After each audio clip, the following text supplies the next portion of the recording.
Assalamualaikum. Halo, apa kabar semua? Semoga semuanya baik-baik saja. Cerita pun berlanjut pada part 1B. Pada saat itu, Kinan mengantarkan makanan ke kantor Aris dengan Bang Ojek. Tetapi tidak ada seorang pun di sana. Setelah Kinan mengetahui suaminya tidak ada di kantor, dia pun merasa khawatir dan curiga. Singkat cerita, Aris pun pulang dengan perlahan membuka pintu kamar. Kinan yang memang menunggu suaminya pun terbangun dan langsung menanyakan ke Aris, "Dari mana, Mas? Tadi siang kenapa tidak ada di kantor?" Lalu Aris menjawab jika dirinya ada sebuah proyek rahasia yang mengharuskannya meeting di luar, di apartemen kliennya. Kinan bingung, kenapa tidak ada memberi kabar kepadanya. Aris pun berdalih jika HP-nya mati dan tidak sempat dicas. Di keesokan harinya, Bok Tun yang mau mencuci pakaian memberitahu Kinan ada sebuah noda di baju Aris. Kinan memeriksa noda tersebut dan mencium aroma dari baju Aris. Selanjutnya Kinan mengecek satu persatu parfum yang ada di kamarnya untuk memastikan wangi parfum di baju Aris. Dari banyaknya parfum yang ada di sana, tidak ada satupun yang cocok dengan wangi parfum di baju Aris. Hal ini membuat Kinan semakin curiga dengan Aris. Di malam hari, pada saat makan malam, lagi-lagi Aris meminta izin ke Kinan untuk pergi ke Bandung. Dengan rasa curiga, Kinan pun menanyakan perginya sama siapa, Mas? Aris menjawab, "Aku akan pergi dengan orang kantor." Lalu Kinan menanyakan lagi, "Apakah Miranda tidak ikut?"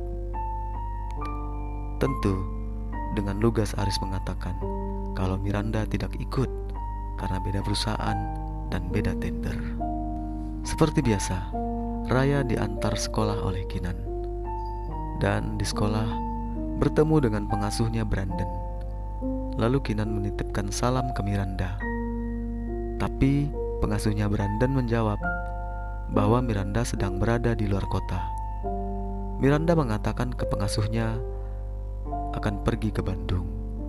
Mendengar hal tersebut, Kinan pun langsung menelpon Miranda dan berpura-pura kalau ada tugas dari sekolah Brandon. Lalu Kinan menanyakan lokasi Miranda.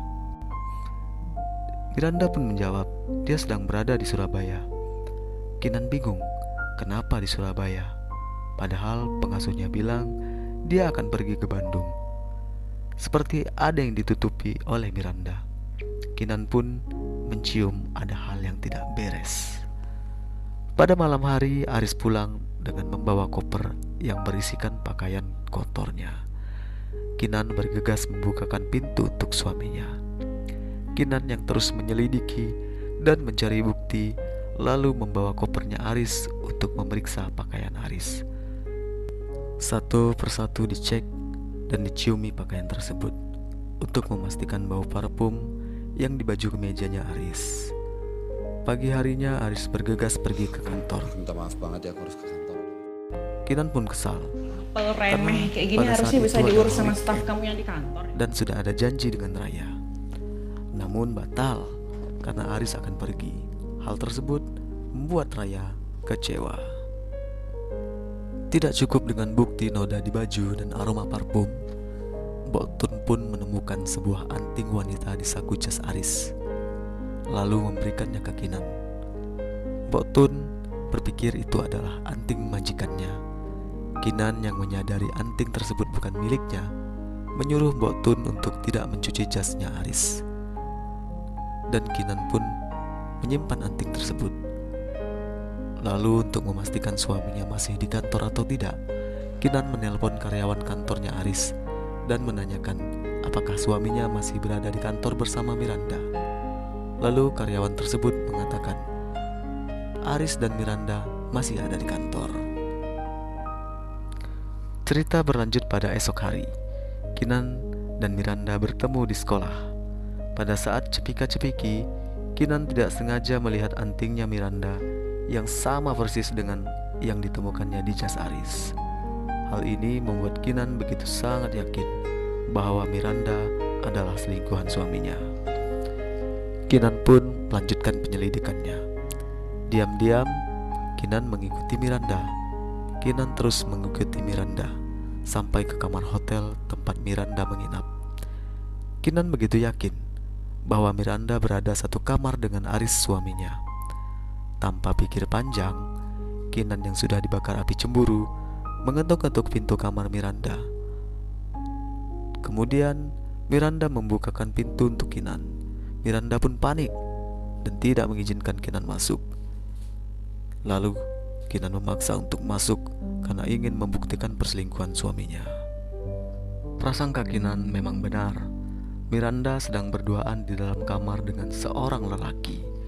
Dan alangkah terkejutnya Kinan, ternyata lelaki tersebut bukan Aris suaminya, melainkan lelaki lain yang tidak dikenal oleh Kinan. Hal tersebut membuat Miranda sangat malu dan kesal terhadap Kinan. Di saat yang sama, di tempat lain, Aris sedang menuju ke tempat seorang perempuan yang tak lain adalah selingkuhannya yang bernama Lydia. Pada malam harinya, Aris dan Lydia sedang asik ngobrol di ranjang bak sepasang kekasih yang dimabuk asmara. Lalu Aris memberikan hadiah kepada Lydia. Aris memberikan sebuah anting cantik. Setelah dibuka, ternyata hanya ada satu anting. Lydia pun berkata, Ini anting. Kok cuma sebelah ya?